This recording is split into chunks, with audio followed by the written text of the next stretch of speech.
Hi friends, நான் Lakshmi. Welcome back to my channel. இன்றைக்கி ஒரு சூப்பரான கிறிஸ்பியான சிக்கன் 65 ரெசிபி தான் பார்க்க போகிறோம். நல்லா மொறுமொறுன்னு நல்லா ஜூஸியாகவும் ஒரு 10 நிமிஷத்தில் ரெடி பண்ணலாம். எப்படி பண்ணலான்னு பார்க்குறதுக்கு முன்னாடி நம்மளோட கேஹெச்கியூடி சேனல் ரெசிபி வரைக்கும் சப்ஸ்கிரைப் பண்ணாதவங்க பண்ணிக்கோங்க. பக்கத்தில் இருக்க பெல் ஐக்கானையும் கிளிக் பண்ணிக்கோங்க. இதுக்கு நான் வந்து ஒரு 1/4 kg அளவுக்கு போன்லெஸ் சிக்கனை தாங்க எடுத்திருக்கேன். இப்போ இதில் வந்து 1 டீஸ்பூன் அளவுக்கு நம்ம இஞ்சி பூண்டு விழுது வந்து சேர்த்துக்கோங்க.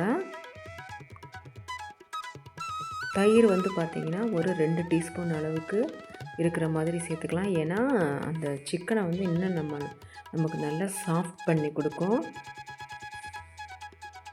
நம்ம உடனே தான் பொரிச்சு எடுக்க போகிறோம். ரொம்ப நேரம் இதை ஊற வைக்கலாம் அவசியம் இல்லை. உடனே தான் பொரிச்சு எடுக்க போகிறோம். சிக்கன் மசாலா பார்த்திங்கன்னா ஒரு 2 டீஸ்பூன் அளவுக்கு சேர்த்துக்கிறேன்.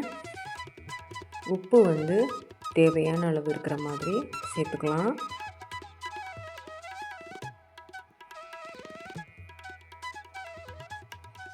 இதில் வந்து நம்ம எந்த விதமான மைதா மாவோ கடலை மாவோ கார்ன்ஃப்ளவரோ எதுவும் ஆட் பண்ண போகிறதில்ல. அப்படியே ஜஸ்ட் இந்த மசாலா, தயிர், இஞ்சி பூண்டு விழுது, உப்பு இது மட்டும்தான் சேர்த்துருக்கோம். இது நல்லா ஒன்றோட ஒன்றா கலந்துக்கோங்க.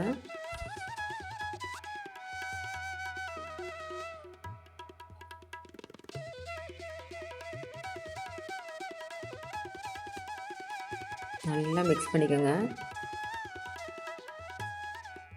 இந்த சாஃப்டான சிக்கன் தானே, உங்களுக்கு வந்து நல்லாவே வந்து இந்த மசாலாஸ் வந்து உள்ளே இறங்கிடும் நமக்கு. இது ஒரு ஓரத்தில் இருக்கட்டும். நம்ம எண்ணெய் வந்து சூடாகிற டைம் தான், ஒரு ஓரத்தில் இருக்கட்டும். மூடி போட்டு பக்கத்தில் வச்சிடலாம்.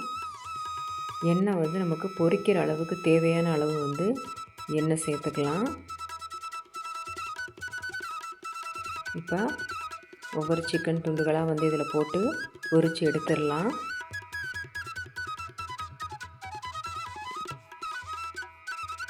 அஞ்சுலேருந்து 6 நிமிஷம் தாங்க. ரொம்ப நேரம்லாம் சிக்கனை வந்து விடக்கூடாது. நமக்கு வந்து ரப்பர் மாதிரி ஆயிரும். நல்லா அந்த கலர் வந்து உங்களுக்கு நல்லா ப்ரௌனிஷாக கிடைக்கணும். இந்த அளவுக்கு இருந்தால் போதும். நல்லா ஜூஸியாகவும் வெளியே கிறிஸ்பியாகவும் இருக்கும். நல்லா இதோட கொஞ்சம் லெமனும் பிழிஞ்சு விட்டுட்டு நீங்கள் வெங்காயம் சேர்த்து சாப்பிட்டீங்கன்னா சூப்பராக இருக்கும். கண்டிப்பாக ட்ரை பண்ணி பார்த்துட்டு எப்படி இருந்துச்சுன்னு கமெண்ட் செக்ஷனில் உங்கள் ஃபீட்பேக்கை கொடுங்க. மறக்காமல் நம்ம சேனலுக்கான சப்போர்ட்டிங். Bye friends.